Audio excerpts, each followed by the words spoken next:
Nako, ito ho yung naging live nitong si Senator Alan Peter Cayetano bago ho ang impeachment noong Lunes. Pero bago ho yan, isang like at isang subscribe. Masaya na ho tayo dyan at sa mga gusto sumali sa ating community, yung join button nandyan lang ho sa baba. Ayun na nga, binisita ho nitong si Senator Robin Padilla, itong si Senator Rodante Marcoleta. Bago tayo magtungo dito sa live na to ni SP Cayetano, Senate President ng Taong Bayan, dahil yung Senate President natin ngayon, hindi natin malaman kung ano mga pinagagawa sa buhay. No?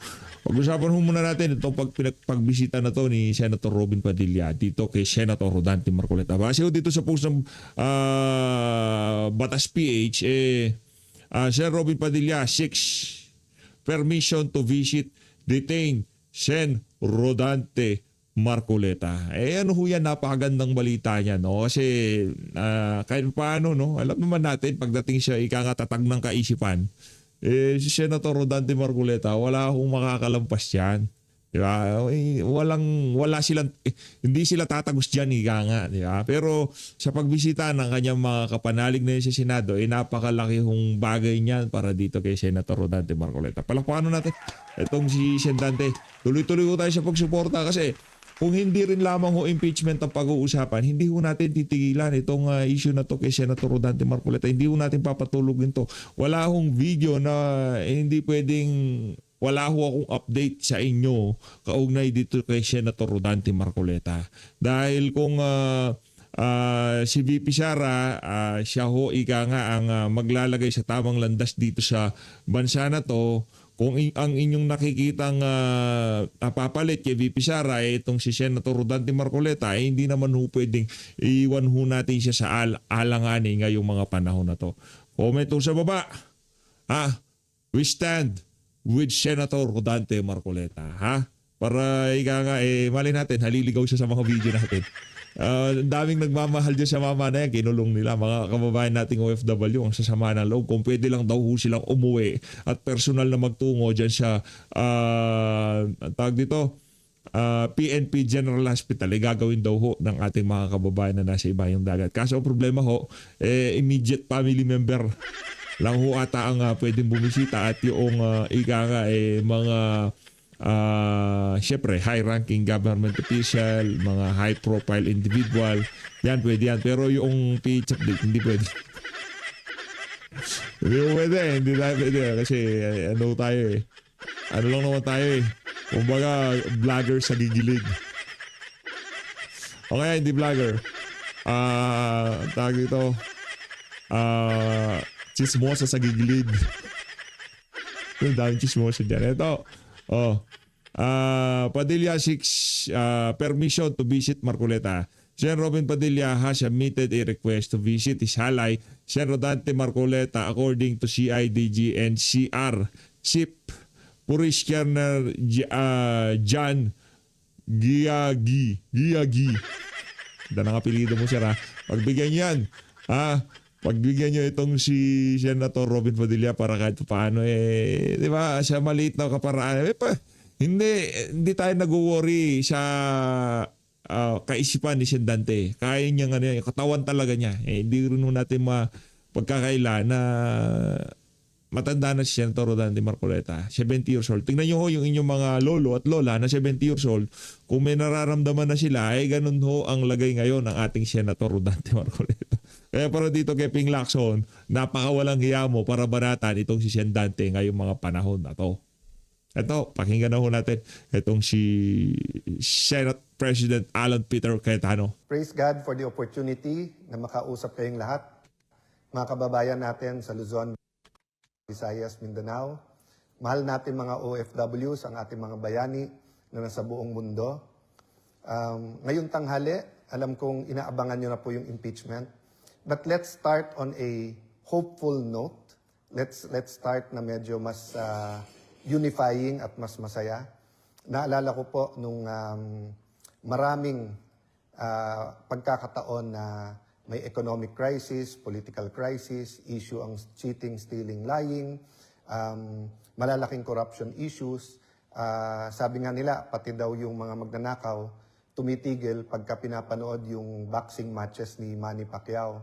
So yesterday, at least dun sa mga may access, ay tumigil din po ang mundo para bantayan po ang ating Filipina superstar na si Alex sa laban niya, and pinakita po talaga niya na yung fighting spirit po at saka yung chase after your dreams at yung ibig sabihin ng hope, no?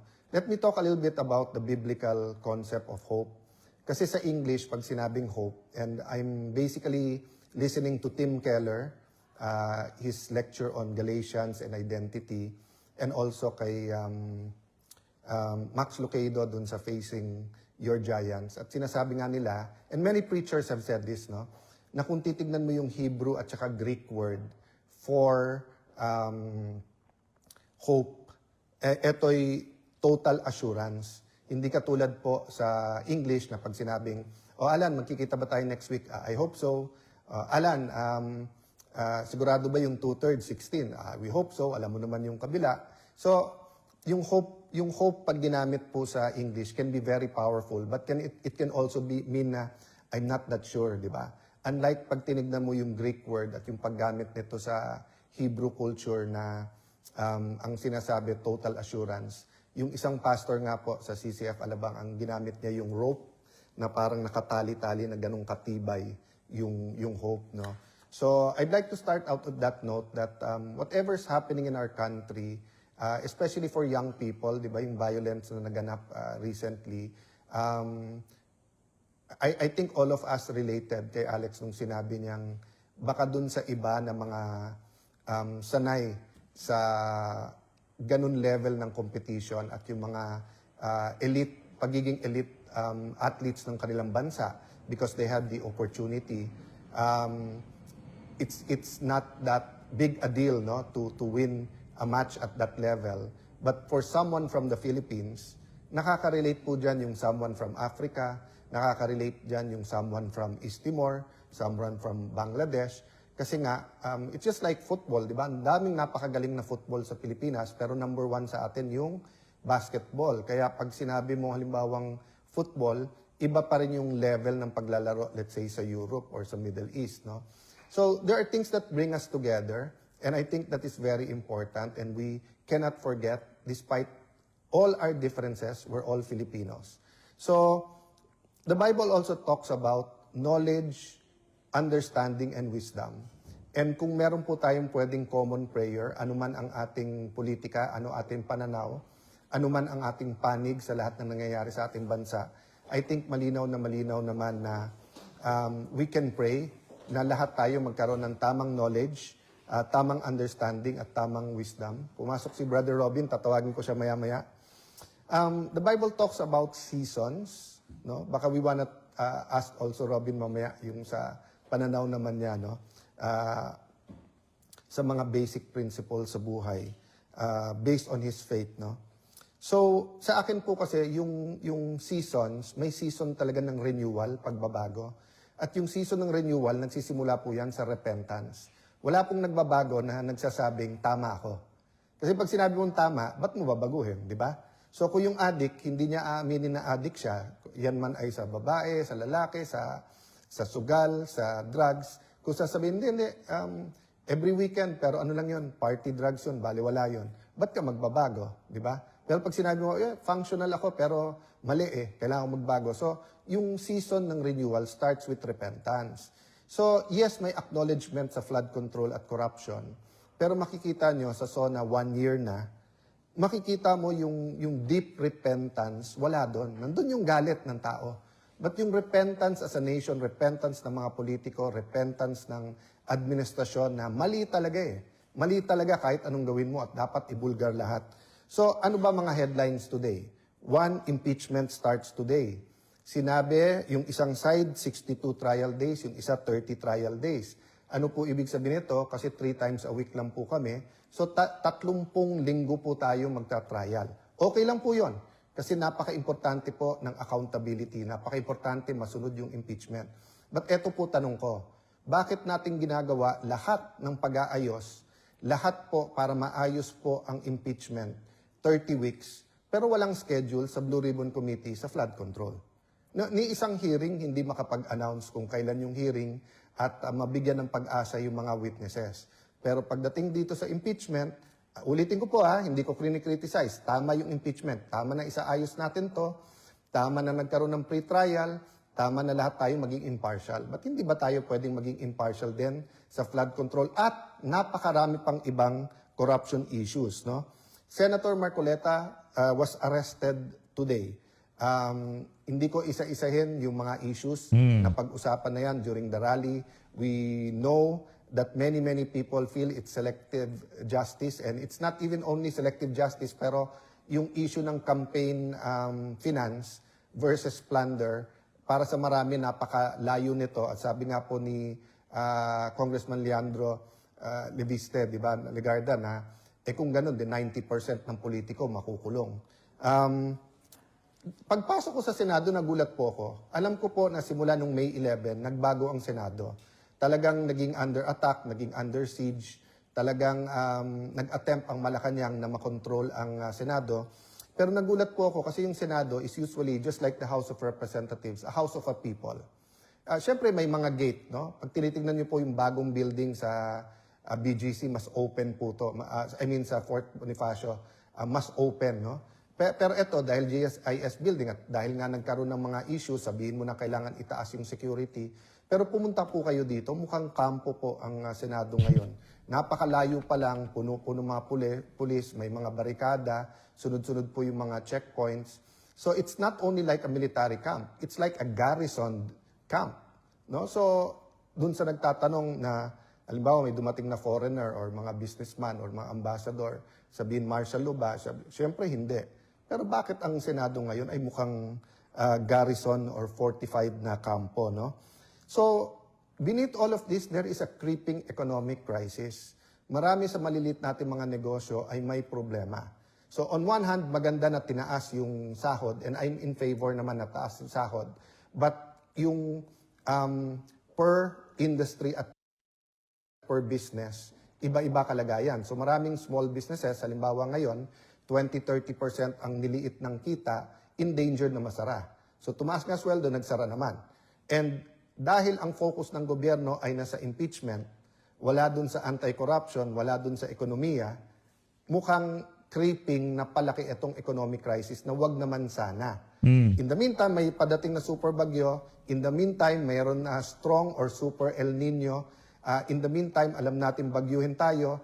Nag-alboruto yung iba nating mga bulkan. So, we have to read the season. So, guys, ang sasabihin ko lang, common sense, in prayer, in knowledge, read between the lines sa pag-aresto kay Senator Marcoleta. Iilan na lang po kami dito. So, paano po nangyari na sa dami ng lumalaban, ang parati pong may kasalanan parate, yung lumaban o yung gustong lumabas yung totoo, no? So, I would dare say there's also a crisis of confidence. A crisis of confidence is not only in the administration but in all politicians. Anong problema nito? Ang makikinabang lang po dito yung extreme left at yung extreme right, or yung komunista at yung pasista. Kasi sila po yung mga lumalaban na mali ang buong sistema at sila po ang mga kalaban ng democracy. So, regardless of our politics, we have to fight for democracy, for our democratic rights. And democratic rights, may freedom po talaga yan to speak out. May freedom po talaga yan na labanan ang corruption. Ang problema, pag nagagamit na yung mga legal institutions at system, humihina po tayo. I'm comforted by the verse I read this morning that the light shines on the darkness and the darkness has not overcome it. Alam mo, habang binabasa ko to, sunod-sunod na yung text na huhulin na si Senator Marcoleta, nandun na sa Sandigan Bayan, dadalhin na sa payatas and everything. And we're all human eh. So parang nakakawala ng pag-asa, di ba? Yung parang magsa-start ka ng impeachment, iilan na lang kaming abogado dito sa Senado, narinig na natin na pabababain nila yung numero para imbis na 16 to convict, maging 14 o 13. So let's see kung may argument pa yan o wala. Tapos biglang isa na namang kasama mo. And then meron pong mga nagpapalutang, may 2-3 pa. So makikita nyo mga kababayan, I don't need to keep explaining that. Common sense and read between the lines na lang po tayo. This is our democracy. It's not my democracy. It's not Robin's democracy. It's not the majority's democracy. It's not Amy Marcos or Bongbong Marcos or or the Aquinos democracy, it's our democracy. Lahat ng Pilipino. And if we don't do much more about it, pag hindi tayo naging aktivista at kumilos, kung hindi po tayo lumaban, magiging biktima po ang ating demokrasya. So while I'm asking Brother Robin to join us sandali, can I read to you ulit yung preamble ng ating Constitution? Kasi napakaganda Yan. nito eh. Pag binasa niyo po to, ito po, magkakaisa tayo na ito ang gusto nating klaseng Pilipinas. We, the sovereign Filipino people, imploring the aid of Almighty God in order to build a just and humane society and establish a government that shall embody our ideals and aspirations, promote the common good, conserve and develop our patrimony, and secure to ourselves, our posterity, the blessings of independence and democracy. Tingnan niyo po ito the blessings of independence and democracy under the rule of law and a regime of truth, justice, freedom, love, equality, and peace. Do ordain and promulgate this Constitution. So yun po ang pakiusap ko ngayong hapon na to. Paglaban natin ang konstitusyon ng ating bansa. Paglaban po natin katotohanan, labanan natin corruption. Let's not fight each other. Let's fight corruption. Let's debate kung ano yung tama sa konstitusyon. But let's fight for the Constitution. Brother Robin, alika sandali. So usually po, nag-gather po ang minority bago mag-session. Pero ang impeachment naman po, hindi majority at minority. Waalaikumsalam, brother. So, brother, mga kababayan natin. Assalamualaikum po. Magandang hapon po sa inyong lahat. Ito po ang, alam nyo, ako po'y estudyante ng kasaysayan. Ito pong mga nangyayari sa atin ngayon. Ito po parang napaka-gifted po nating lahat. Dahil nangyayari lahat sa harapan natin ng isang araw, ito po yung magiging kasaysayan at maisusulat sa lahat ng talaan. At tayo po ay saksi sa mga nangyayari. Kaya ako po ay sumasang-ayon sa sinabi ng aming Senate President ng Taong Bayan, Alan Peter Cayetano, na maging mamatsyag po tayo at wag po tayong parelax-relax lang na parang walang nangyayari.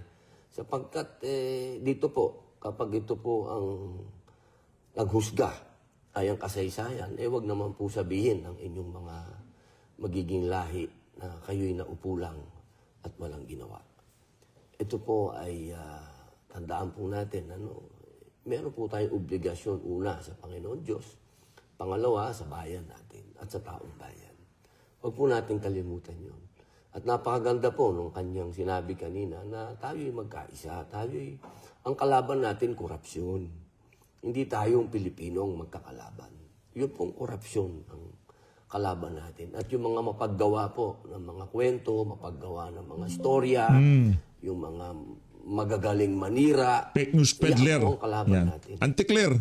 Sen, siniraan ka na naman ni Anti-Claire. Baka hindi pa alam ni Sen Robin. Sen, ikinumpara niya yung naging sagutan niyo ni Kiko Matching. At doon sa ginawang paghabol sa kanya ng mga kababayan natin sa Canada. Sabi ko naman, dalawang magkaibang bagay yun. Yun, ika nga, debate dyan sa Senado at yun, sama ng loob ng ating mga kababayan. Dalawang magkaibang bagay. Pero pinagpipilitan ni Ante na kesyo ganito, kesyo ganito. Huwag kang mag-alala, sinagot na kita.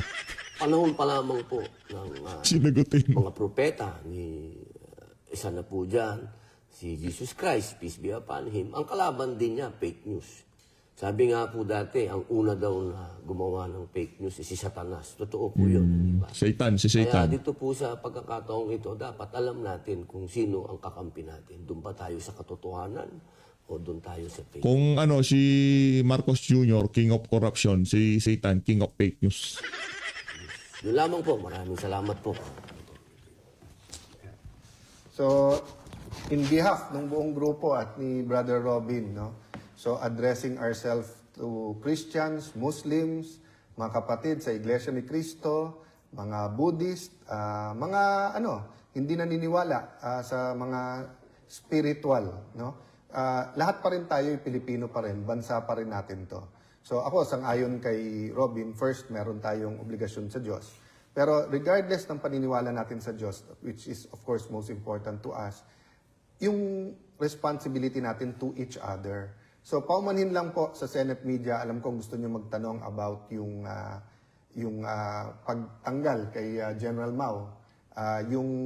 Sasagot na rin kami ni Senator Robin dun sa obstruction of justice. Linilinaw ko po yung buong grupo, we obstruct injustice. Guilty po kami of obstruction of injustice. Yung obstruction po, pangaharang, hindi po namin hinaharang ang hustisya. Ang hinaharang po namin, yung pong kawalan ng hustisya or injustice. So, paumanin lang sa Senate media, let's focus on the impeachment today. And in the next few days, kasi Monday to Wednesday yung impeachment, para lang pong mabigyan din po namin yung ng substantive na laman yung aming sinumpaan na impartial justice. Having said that, the other issues will go on, and meron naman tayong Thursday, Friday, Saturday during the week, no? At yun, ulit-ulitin po namin. Pwede naman po natin isabay na magkaroon po ng investigasyon sa flood control, sa iba pang DPWH projects, sa corruption sa ating bansa, maging anong ahensya man yan, yung pong mga pang-aapi sa ating mga kababayan, pwedeng ituloy-tuloy po lahat yan. We cannot stop. Hindi one issue nation tayo. Thank you, Brother Robin. At hintayin natin mga kasama natin kung dadaan pa o dun na magkikita-kita. Correct. Tanaw tayo dito kay Atty. Michael Powa. Gang! Aming ganap, grabe. Question, darating mo ba ang pangalawang Pangulo? I think naglabas na po ng statement ang ating Vice Presidente, no? That she has chosen to appear by counsel today in accordance with the impeachment rules. Nice one, nice one.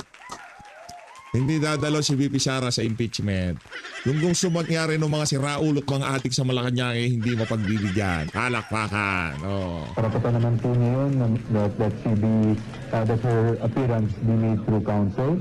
So, sa ngayon po, masabi natin na hindi na siya mag-attend today. No? She's here through counsel. Attorney, sinasabi ng prosecution team na ang hindi raw pagdalo ni Vice President Duterte ay parang pag-iwas daw sa kanyang responsibilidad sa bayan. What's your take on Opo, hindi naman po.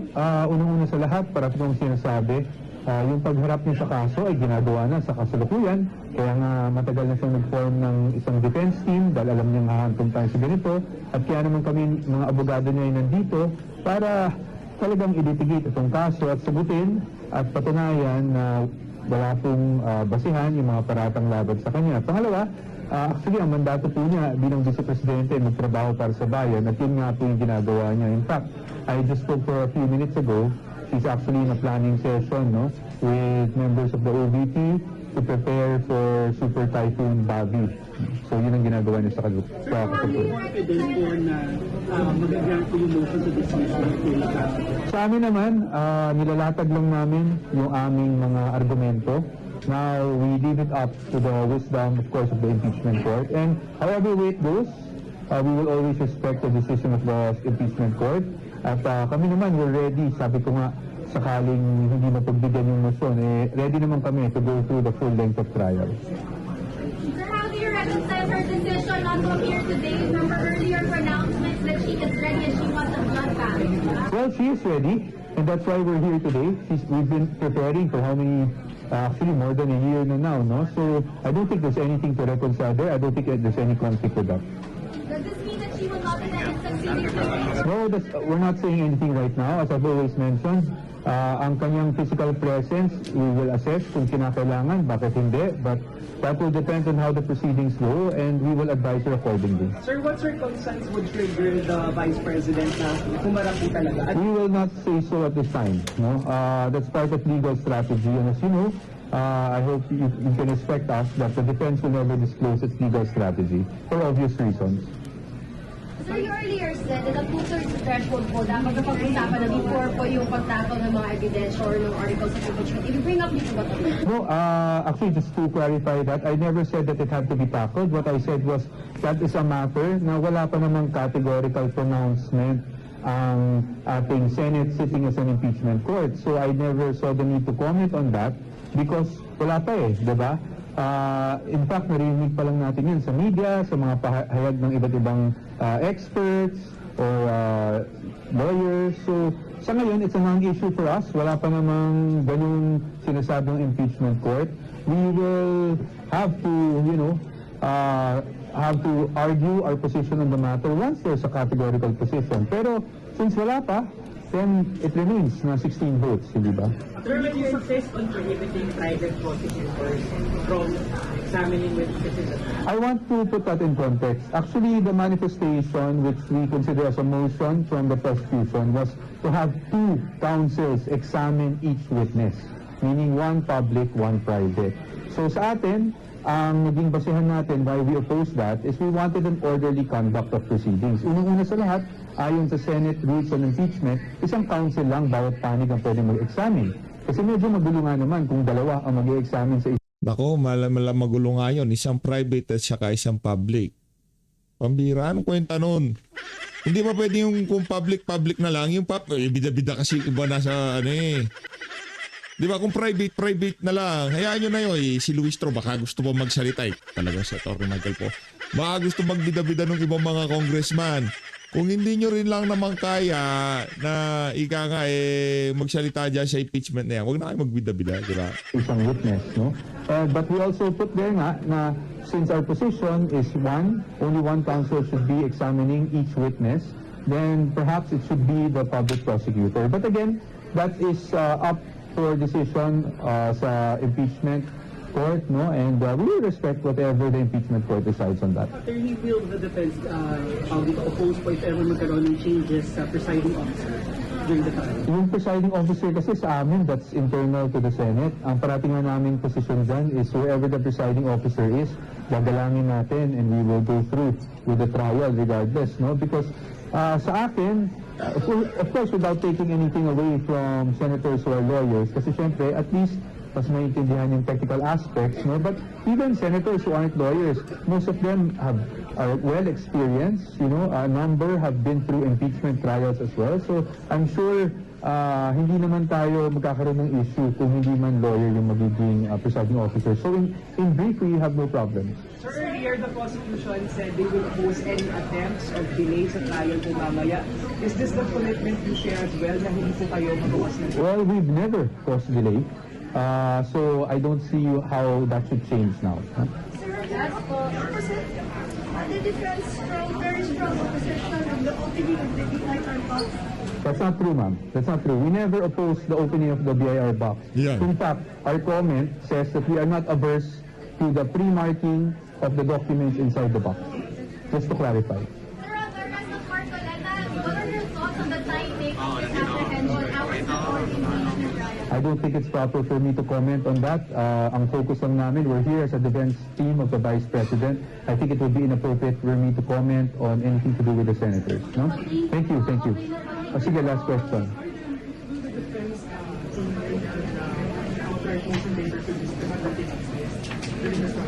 No, wala naman kami ganyang plano. But, as I said, we do not disclose our strategy.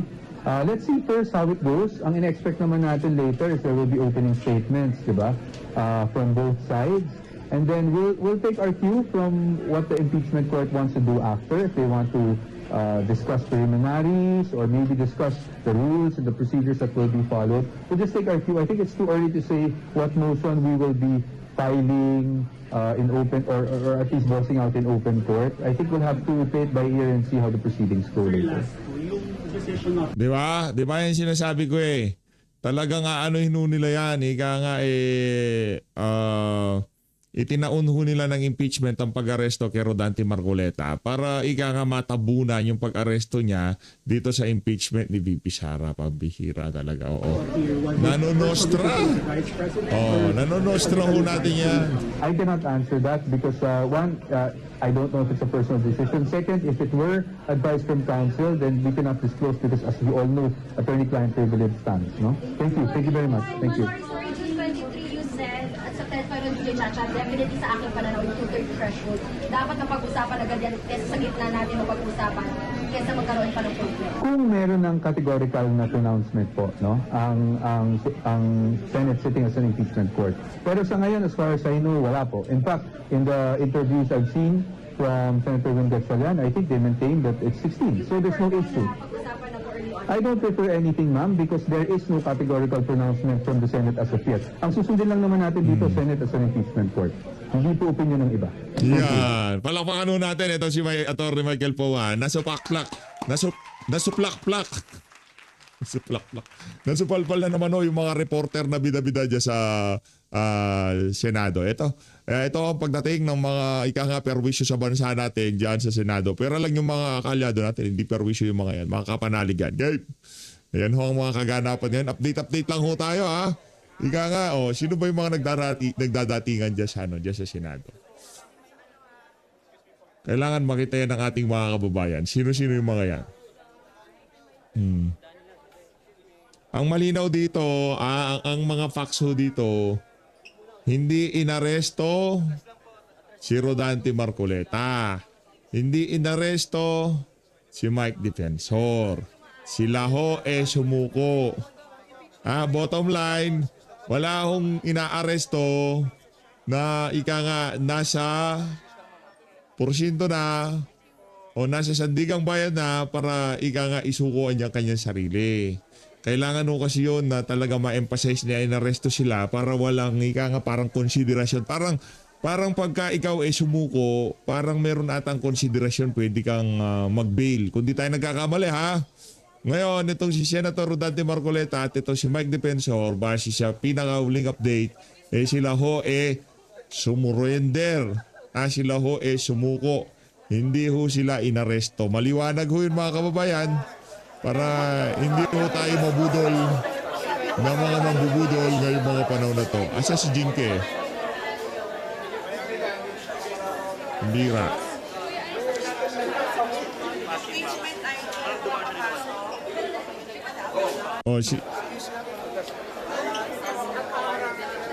Accountability daw ho. Si Bakulaw. Pasok, Bakulaw. Sabi ko sa inyo. Accountability tayo. Next administration, marami-rami ho tayong accountability hahabulin, ha? Kahit po political process siya, Accountability yan.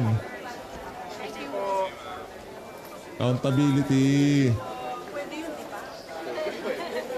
Kala nyo, ha?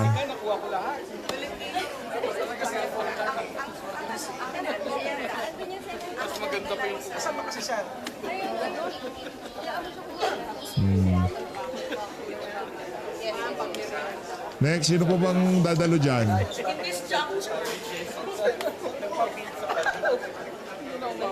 Ito si Atty. Sel Panelo. Ito si Atty. Salvador Panelo. Mamaya, papakinggan din natin yung anak niya.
Malayo yung mic natin. Lapit natin, lapit.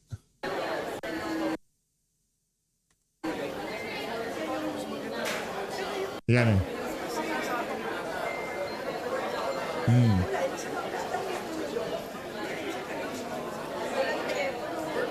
Tinabunan ka agad yung ginawa nila dito kay Shendante. Kakapal talaga ng mukha nito mga walang yang to. Talagang itinaundang Lunes para matabunan ng impeachment. Mga siraulo talaga.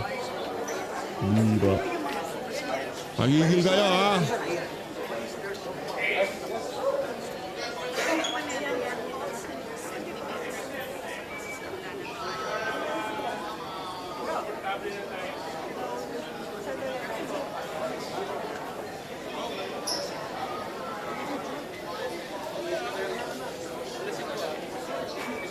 Wala tayong audio. Sir, wala tayong audio, sir. Oh. Standby lang tayo. Dahil walang audio si Atty. Salvador Panelo, pakinggan na lang ho natin yung anak niya. Panelo pa rin naman ho ito pero may audio. Salamat sa pag-imbita niyo. Opo. Unahin natin itong impeachment trial ni Vice President Sara Duterte ngayong araw na po yan, attorney. Ano ba yung mga expectation po ninyo? Walang walang. Well, it's the first hearing, so nakakita tayo ng manifestation from the prosecution kung sino ang mga testigo na balak nilang ipresenta today or sa mga susunod na araw. So yun yung isang inaasahan natin, mukhang base doon sa mga listahan ng testigo, mukhang mga testigo ito ukol doon sa grave threats di umano na sinabi daw ni Vice President Sara Duterte laban kay Pangulong Bongbong Marcos, First Lady at kay dating Speaker Martin Romualdez.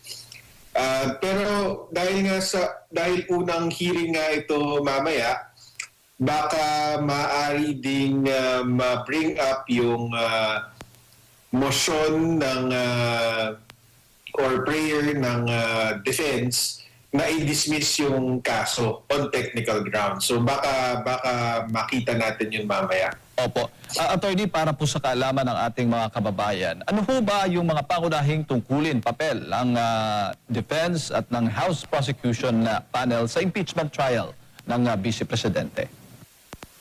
Okay, so yung prosecution, ang trabaho niya is patunayan yung mga articles of impeachment o yung mga di umanong paglabag ni Vice President Sara sa konstitusyon man o sa batas na para sa kanilang palagay impeachable offenses.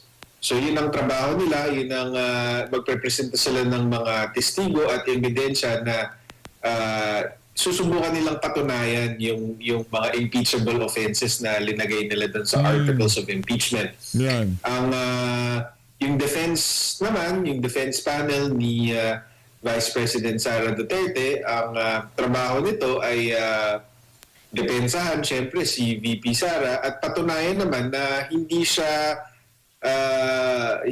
nag-commit nitong mga impeachable offenses or walang sapat na basehan para i-convict si civil offenses na alleged ng prosecution at specifically for this impeachment, meron din silang mga grounds on technical grounds na para sa kanila ay sapat na i-dismiss itong impeachment complaint. Opo. So hindi lamang ang prosecution panel ang may papel na magpresenta ng kanilang mga ebidensya, maging ang depensa po pwede rin po magpakita ng kanilang mga ebidensya laban po sa mga allegations ng prosecution. Hello? Yes, attorney, narinig ho ba ninyo kami? Yeah. Yes po. So, tama yun. Yung prosecution muna ang mauunang mag-present ng evidence nila. Pero habang nagpre-present yung evidence, pwede namang pumasok yung defense para mag-object kung tingin nila ay hindi tama yung pag-present ng ebidensya or hindi angkop dun sa rules on evidence na sinusundan ng impeachment trial court. Tapos pwede rin silang mag-cross-examine ng mga witnesses na ipresenta ng prosecution. Tapos pagkatapos na mag-present ng prosecution, yung defense naman ang may pagkakataon na mag-present ng sarili nilang testigo at ebidensya. At tapos yung prosecution naman ang may pagkakataon na i-cross-examine itong mga testigo at Kilatisin. kilatisin itong ebidensya naman ng defense. Opo. At ang pagkakaiba ho ba? Ano ho ba yung pagkakaiba ng mga regular na korte sa Senate Impeachment Court? Well, unang-una, napakadami po nila. Normally, dapat sa Senate Impeachment Court, 24 dapat sila. Pero alam naman po natin na hindi available lahat ng ating mga senador. So, yun ang malaking pagkakaiba dahil sa normal na korte, isa lang ang judge. Pero dito, sa Supreme Court, meron kang 15. Sa Court of Appeals, pag in-division hearings, may 3. Sa Court of Tax Appeals, ganun din. Sa Sandigan Bayan, 3. Pero ito, we're talking about 20 plus senators, senator judges. Tapos, although pangkaraniwan naman sa Senate Impeachment Court na i-adopt yung rules of court or yung rules na kadalasan ginagamit sa regular courts, hindi rin natin may iwasan na tignan ito bilang hindi lang legal exercise but also a political exercise. Dahil although dapat sabi na nga din ng Supreme Court dun sa naunang impeachment complaint na dapat ang mga hakbang sa impeachment ay grounded on law, on jurisprudence, on due process, on the Constitution. It's also a political exercise. So, numero din ang bilangan dito. So, hindi ito purely legal exercise. Opo. At na-raise po yung issue na rin itong tatanong ko po sa inyo, kung po paari ho bang dalawang prosecutors ang mag-cross-examine doon sa witness sa impeachment trial? Parang may nakita po tayong ganong request, and hindi po ba? Sa akin, magulo po yun na dalawa. Ang gusto kasi nilang mangyari, ang dating parang Injustice Committee. Lahat, ika nga, naglulundagan pagka merong, di ba, pagka may tanungan, gusto nila, lahat sila naglulundagan. Hindi naman ho pwede yung gano'n, di ba? Hindi pwede yung gano'n. Kasi sa regular courts, although pwedeng more than one ang abogado sa isang panig, kailangan pumili ng isang lawyer lamang na magprepresenta ng witness. Kasi napakagulo po nun kung dalawa. Opo. So, ako, tingin ko dyan dapat isa lang. Opo. Yung House For prosecutor... orderly procedure lang naman po. Yes, Hindi yes. naman for any other reason. Opo, yan din po yung naging tugon ng defense panel dahil para magkaroon nga ng kaayusan. Ano? Hindi magulo ang dalawang magtatanong. Kasi sa regular na korte, talagang isa lang po, lamang po talaga ang nagtatanong. Yan po yung madalas na sinasuggest po, ina-advise ng judge mismo ng korte attorney. Ang tingin ko, ang posibleng rason kung bakit nila hinihingi yan dahil yung House prosecution team, yung talagang galing sa House of Representatives ay hindi naman po mga practicing lawyer yan kaya hindi po siguro sila sanay sa isang actual trial. Maliban siguro doon kay Congressman Jokno, maybe kay Congresswoman De Lima, parang bukod doon baka hindi ganun ka bihasa itong House prosecution team in trial practice. But I could be wrong. Pero ang napansin po natin is after announcing the House prosecution team, napakadami pong private prosecutors ang dinagdag dito sa House prosecution panel, di ba? Kaya yun po yung impression na nalilikha nung pagdagdag nila ng abogado na baka hindi kaya ng House prosecution team in itself gampanan yung tungkulin nila kaya kailangan magpasok nitong mga private prosecutors. Opo, pero yung papel ng private prosecutor same din doon sa nasa House Prosecution Panel. Yes. Ganon din po yun. Jay. Parang suporta lang during sa cross-examination. Ngayon naman, attorney, doon sa mga senator judges, ano naman po yung papel nila? Well, ang papel ng judge, whether dito sa Senate Impeachment Court or sa regular court is dinggin yung bawat panig. Tapos along the way, kailangan niya ring mag-rule on certain matters para sa kaayusan ng trial at para to make sure na yung prosecution at defense sumusunod sila sa mga patakaran ng korte. So, yun lang naman ang tungkulin ng senator judges. Ultimately, of course, magbobotohan sila sa dulo kung dapat bang ma-acquit or ma-convict itong si VP Sara. Opo. At maaari ba silang makapagtanong, makapag-cross-examine din yung mga senator judges?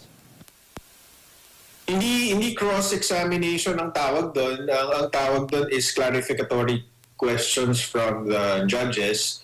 Pwede yun. Kahit sa regular courts, pwede yun. So, ang normally mangyayari is yung party, whether the prosecution or the defense, it presents its witnesses, magtatanong siya doon sa witness niya.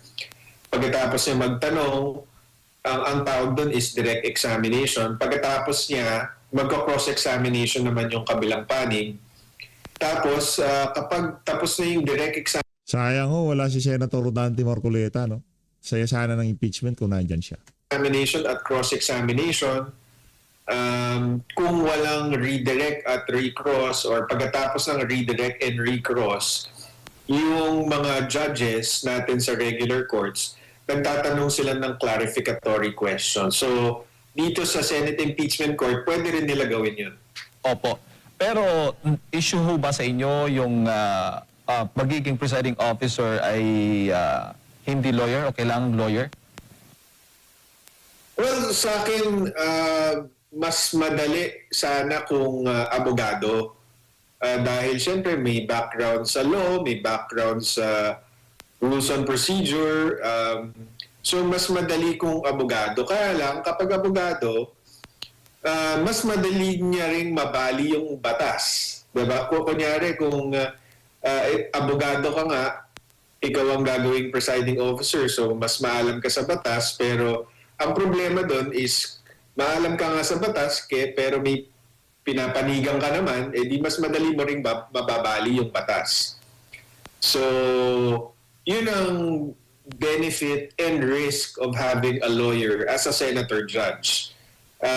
So, itong si Senator Gatchalian, mukhang siya na nga ang magiging presiding officer for the impeachment trial. Hindi siya abogado, pero okay lang naman insofar as syempre meron naman yung staff na abogado. Tapos kung merong legal question na kailangan sagutin, pwede niya namang ibato ito sa mga miyembro ng Senado para pagbotohan. So in that sense, okay lang naman. Pero ang mas importante dito is dapat yung presiding officer walang pinapanigan. Yun ang pinaka-importante. So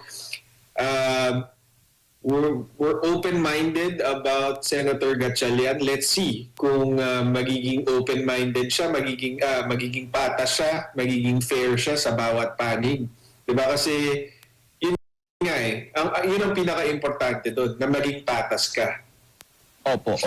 Kung sakaling ngayon sa pagpupulong po nila ngayong araw na ito, possible ho ba? Madali lang ba yung gawin na mag-raise po na isang resolution, aprobahan nila na sa halip na si SP Sherwin Gatchalian yung magiging presiding officer, pwede po silang pumili ng kahit sino. Ayun na nga, maraming salamat po sa pagsuporta sa PH Update. Mag-ingat po kayong lahat. Halin natin ng Pilipinas.